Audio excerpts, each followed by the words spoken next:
Welcome to my YouTube channel. I'm Angel Nightingale.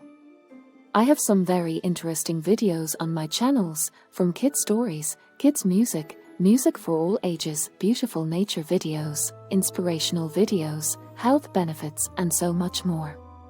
Don't forget to subscribe and turn on the notification bell so you won't miss out on some great videos. Have a beautiful day to each and everyone.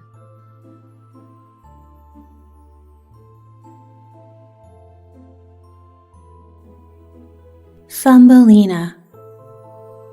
There was once a woman who wished very much to have a little child, but she could not obtain her wish. At last she went to a fairy and said, "I should so very much like to have a little child. Can you tell me where I can find one?" "Oh, that can be easily managed," said the fairy. "Here is a barley corn of a different kind to those which grow in the farmer's fields and which the chickens eat.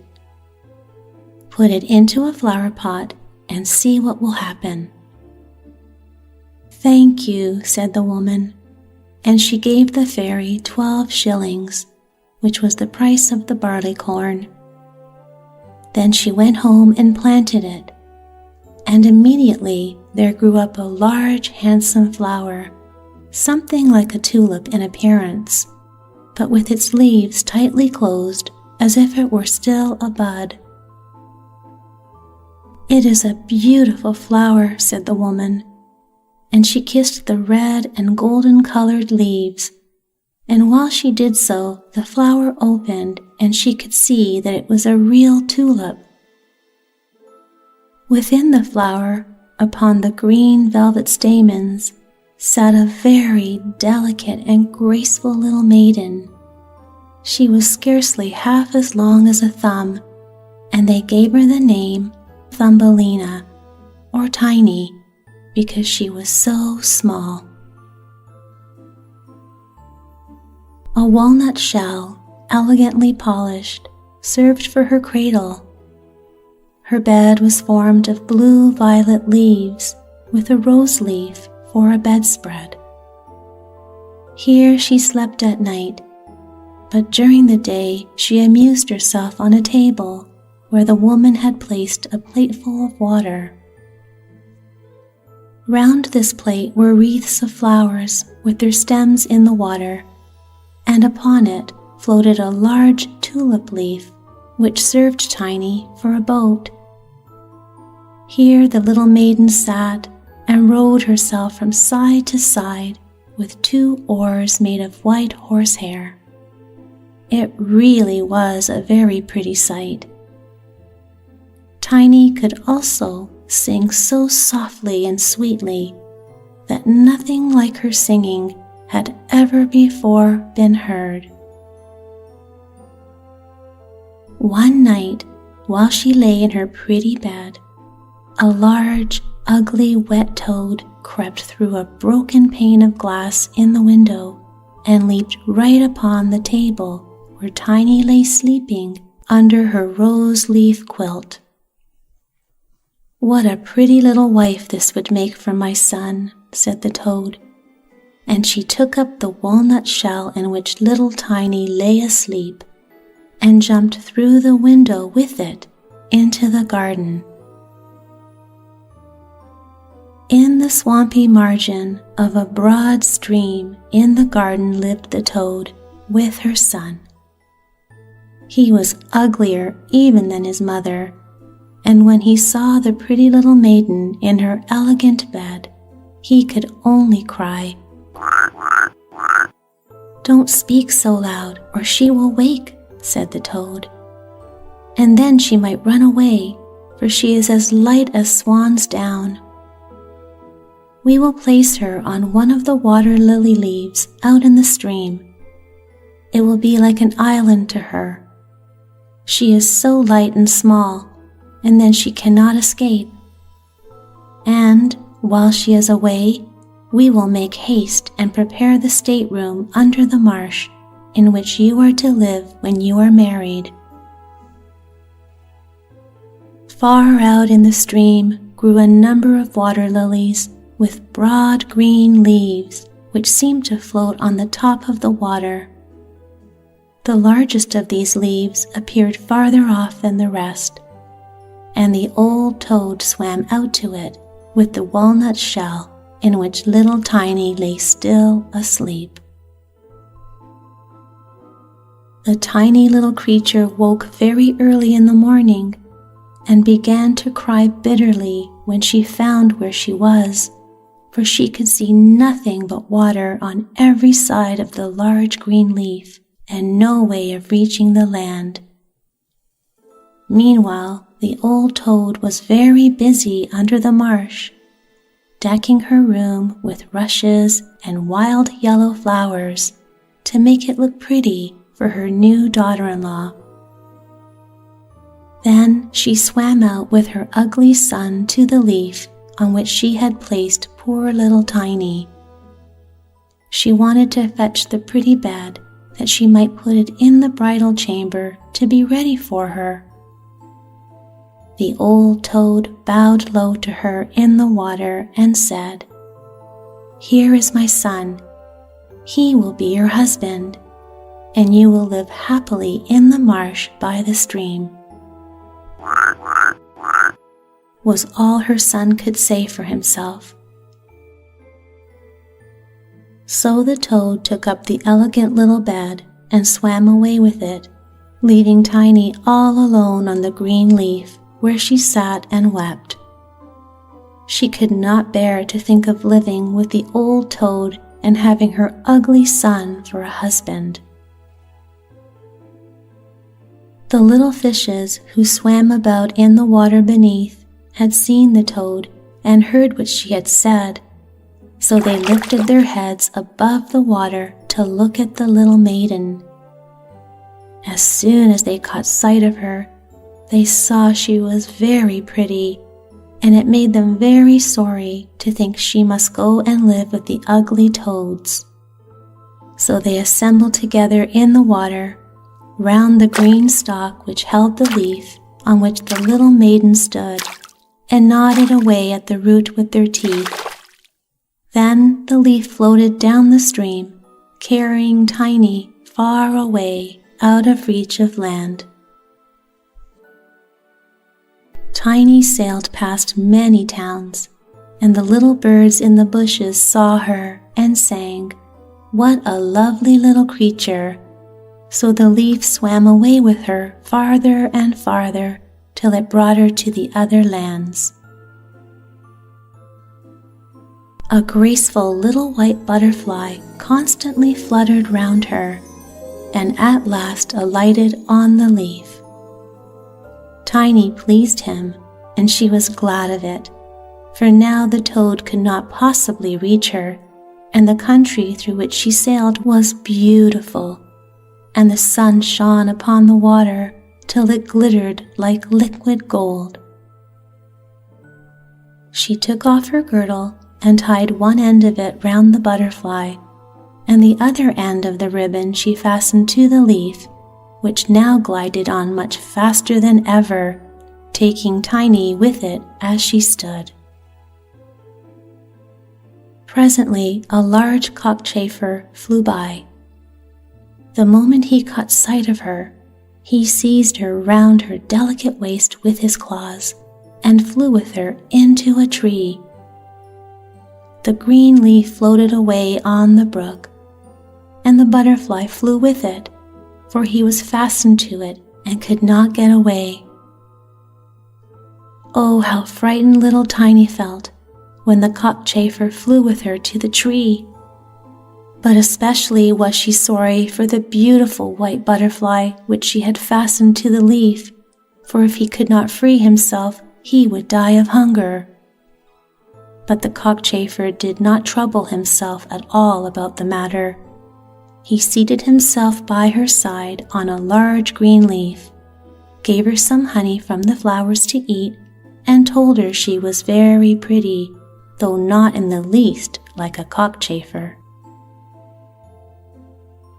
After a time, all the cockchafers turned up their feelers and said, She has only 2 legs. How ugly that looks." "She has no feelers," said another. "Her waist is quite slim. Pooh, she is like a human being." "Oh, she is ugly," said all the lady cockchafers, although Tiny was very pretty. Then the cockchafer who had run away with her believed all the others when they said she was ugly, and would have nothing more to say to her, and told her she might go where she liked. Then he flew down with her from the tree and placed her on a daisy, and she wept at the thought that she was so ugly that even the cockchafers would have nothing to say to her. And all the while, she was really the loveliest creature that one could imagine, and as tender and delicate as a beautiful rose leaf. During the whole summer, poor little Tiny lived quite alone in the wide forest. She wove for herself a bed with blades of grass and hung it up under a broad leaf to protect herself from the rain. She sucked the honey from the flowers for food and drank the dew from their leaves every morning. So passed away the summer and the autumn, and then came the winter, the long, cold winter. All the birds who had sung to her so sweetly were flown away, and the trees and the flowers had withered. The large clover leaf under the shelter of which she had lived was now rolled together and shriveled up. Nothing remained but a yellow, withered stalk. She felt dreadfully cold, for her clothes were torn, and she was herself so frail and delicate that poor little Tiny was nearly frozen to death. It began to snow, and the snowflakes, as they fell upon her, were like a whole shovelful falling upon one of us, for we are tall, but she was only an inch high. Then she wrapped herself up in a dry leaf, but it cracked in the middle and could not keep her warm, and she shivered with cold. Near the wood in which she had been living lay a cornfield, but the corn had been cut a long time.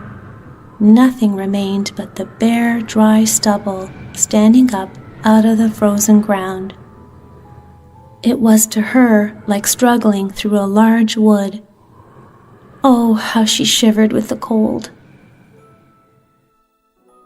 She came at last to the door of a field mouse, who had a little den under the corn stubble.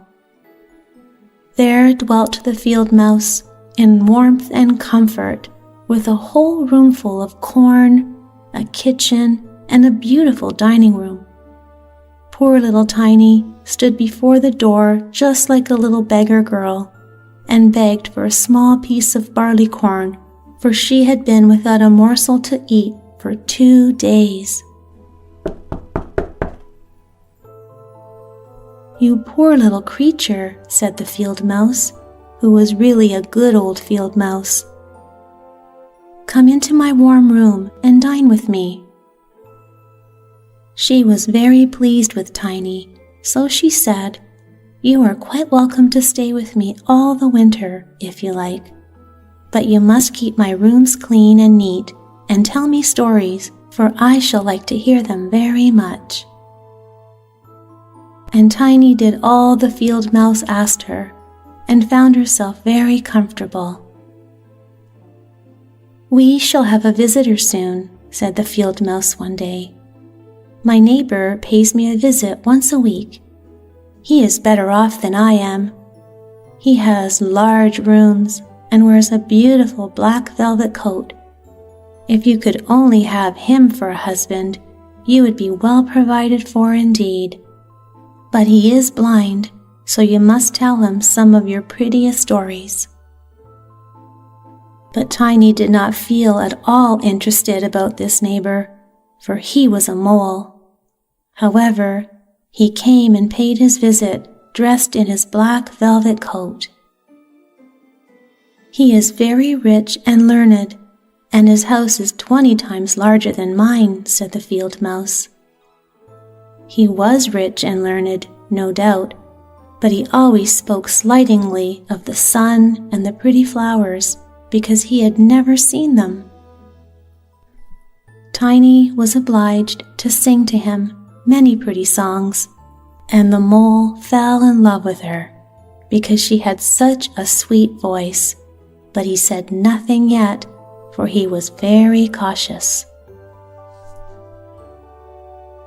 A short time before, the mole had dug a long passage under the earth which led from the dwelling of the field mouse to his own, and here she had permission to walk with Tiny whenever she liked. But he warned them not to be alarmed at the sight of a dead bird which lay in the passage. It was a perfect bird with a beak and feathers, and could not have been dead long, and was lying just where the mole had made his passage. The mole took a piece of phosphorescent wood in his mouth, and it glittered like fire in the dark. Then he went before them to light them through the long, dark passage. When they came to the spot where lay the dead bird, the mole pushed his broad nose through the ceiling. The earth gave way so there was a large hole, and the daylight shone into the passage. In the middle of the floor lay a dead swallow, his beautiful wings pulled close to his sides, his feet and his head drawn up under his feathers. The poor bird had evidently died of the cold. It made little Tiny very sad to see it. She did so love the little birds. All the summer they had sung and twittered for her so beautifully. But the mole pushed it aside with his crooked legs and said, "He will sing no more now. How miserable it must be to be born a little bird. I am thankful that none of my children will ever be birds, for they can do nothing but cry, tweet, tweet, and always die of hunger in the winter."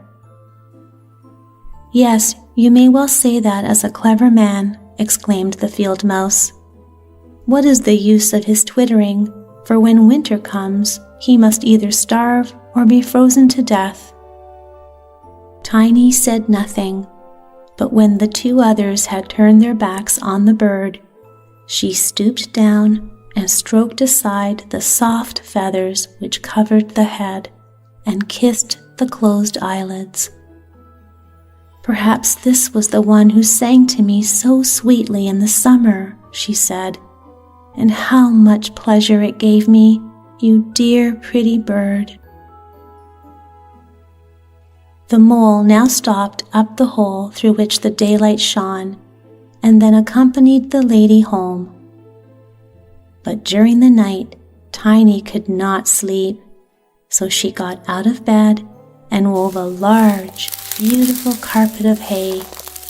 Then she carried it to the dead bird and spread it over him with some down from the flowers which she had found in the field mouse's room.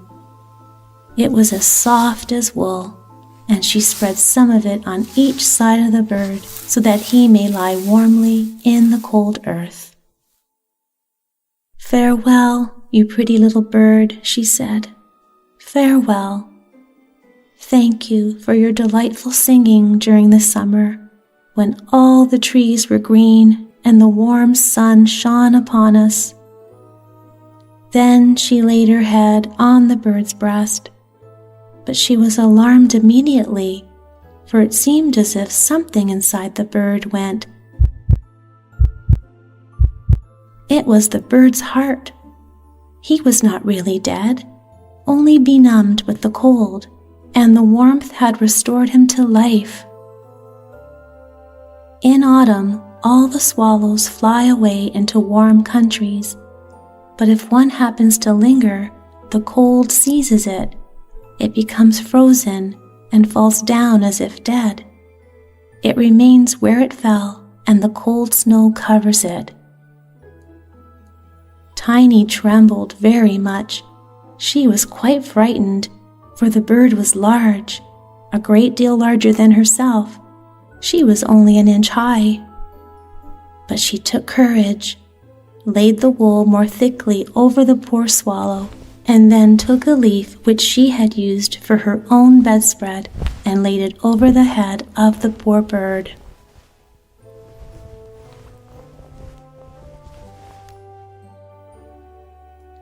The next morning she again stole out to see him. He was alive, but very weak. He could only open his eyes for a moment to look at Tiny, who stood by holding a piece of decayed wood in her hand, for she had no other lantern.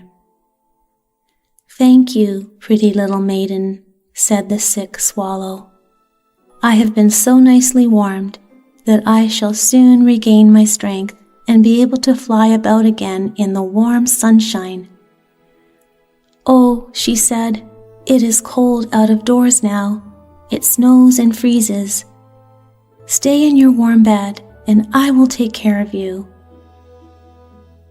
Then she brought the swallow some water in a flower leaf, and after he had drank, he told her that he had wounded one of his wings in a thorn bush and could not fly as fast as the others, who were soon far away on their journey to warm countries. Then at last he had fallen to the earth and could remember no more, nor how he came to be where she had found him. The whole winter the swallow remained underground, and Tiny nursed him with care and love. Neither the mole nor the field mouse knew anything about it, for they did not like swallows. Very soon the springtime came, and the sun warmed the earth. Then the swallow bade farewell to Tiny, and she opened the hole in the ceiling which the mole had made.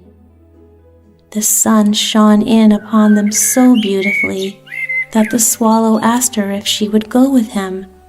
She could sit on his back, he said, and he would fly away with her into the green woods. But Tiny knew it would make the field mouse very grieved if she left her in that manner, so she said, "No, I cannot." "Farewell, then. Farewell, you good, pretty little maiden," said the swallow, and he flew out into the sunshine. Tiny looked after him, and the tears rose in her eyes. She was very fond of the poor swallow.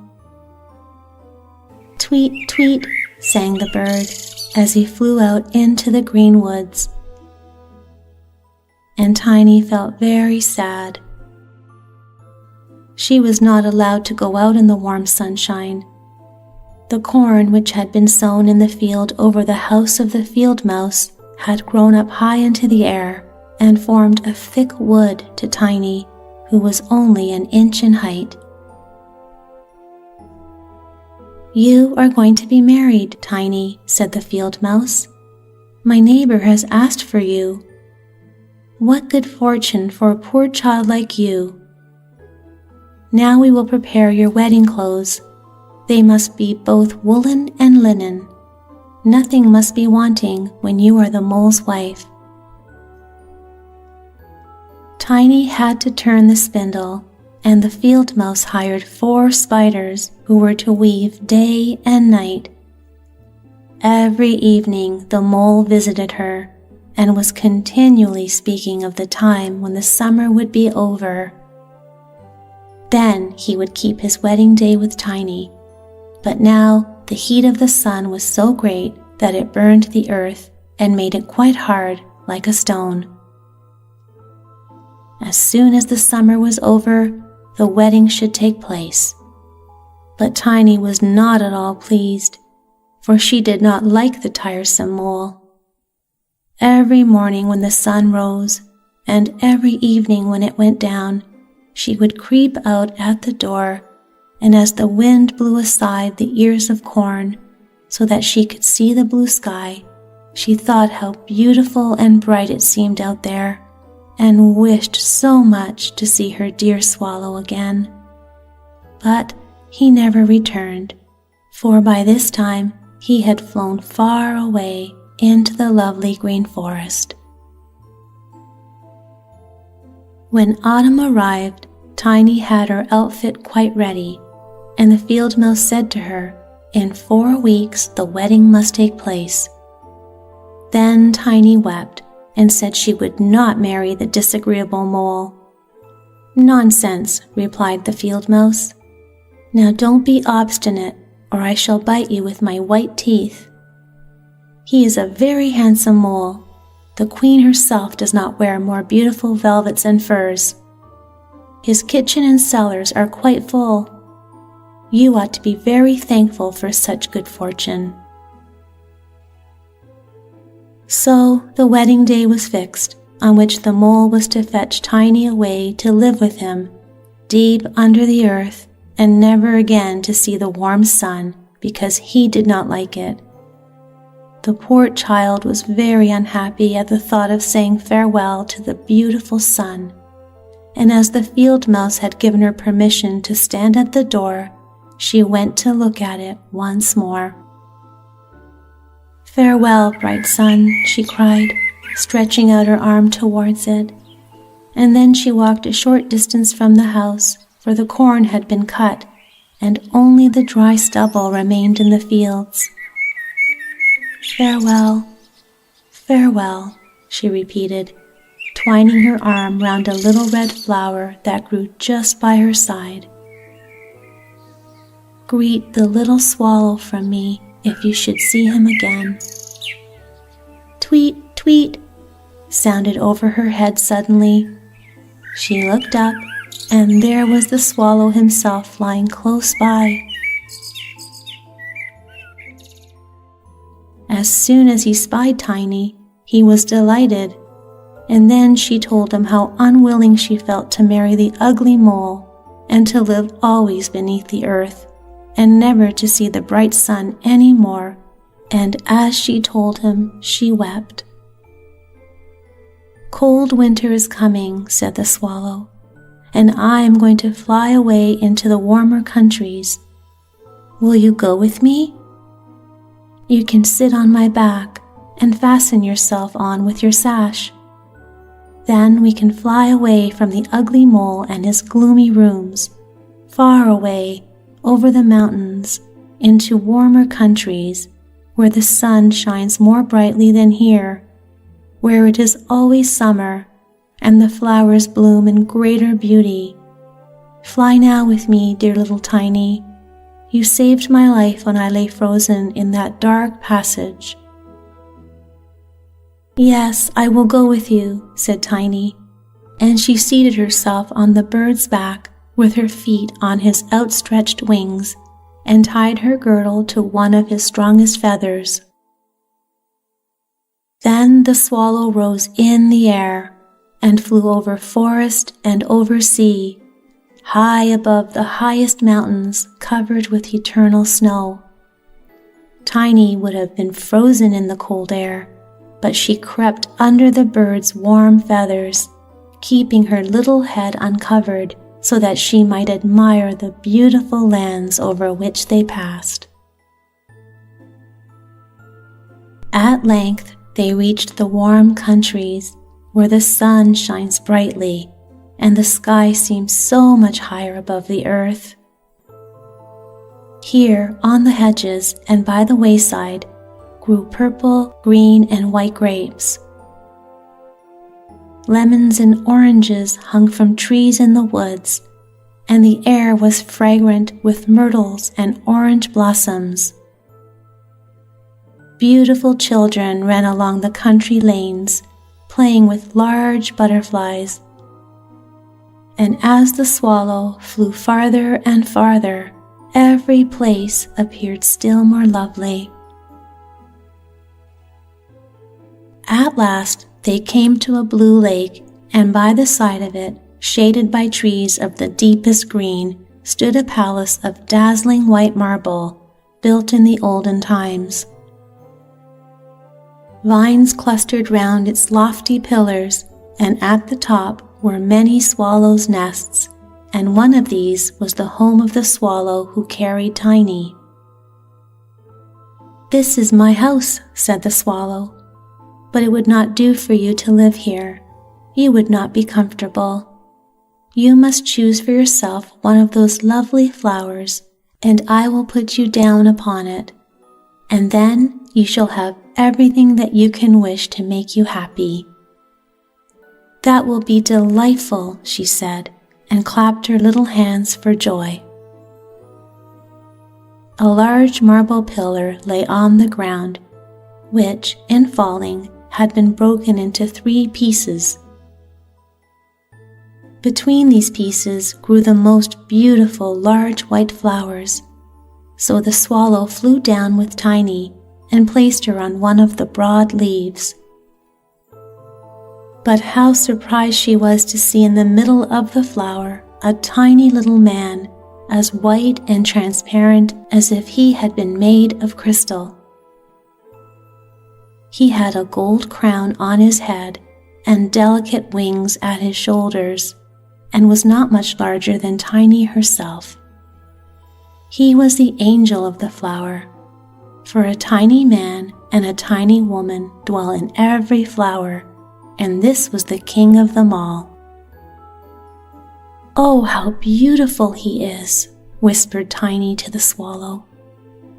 The little prince was at first quite frightened at the bird, who was like a giant compared to such a delicate little creature as himself.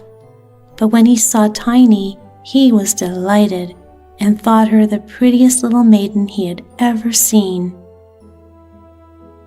He took the gold crown from his head and placed it on hers, and asked her name and if she would be his wife and queen over all the flowers.